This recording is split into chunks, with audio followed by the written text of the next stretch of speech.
স্বামী চরিত্রহীন, ফেসবুকে পোস্ট দিয়ে 2 পয়সা লাভ হবে না, ফেসবুকে লাইভ করে লাভ হবে না।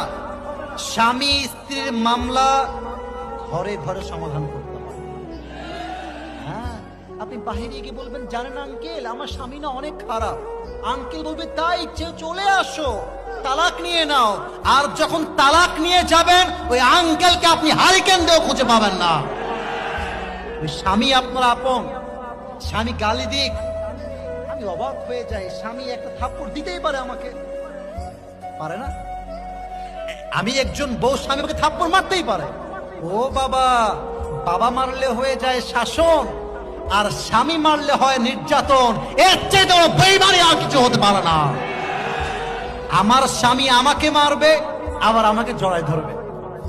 আমার স্বামী আমাকে থাপ্পড় দিবে, আবার সেই গালে চুমুও দিবে। আরে আমরা একসঙ্গে থাকি, 2 হাঁড়ি পাতিল একসঙ্গে লাগলে ধাক্কা হয়, আওয়াজ হয়, বাড়ি খায়। স্বামী স্ত্রী থাকলেও ঝগড়া হয়, বাট ঝগড়া হলেই ছেড়ে যাওয়ার নাম ভালোবাসা নয়, বরং মিটমাট করে আজীবন থেকে যাওয়ার নামই হচ্ছে আসল ভালোবাসা। আল্লাহ ডিভোর্স থেকে এই জাতিকে হেফাজত করুক। পড়েন সবাই আমিন।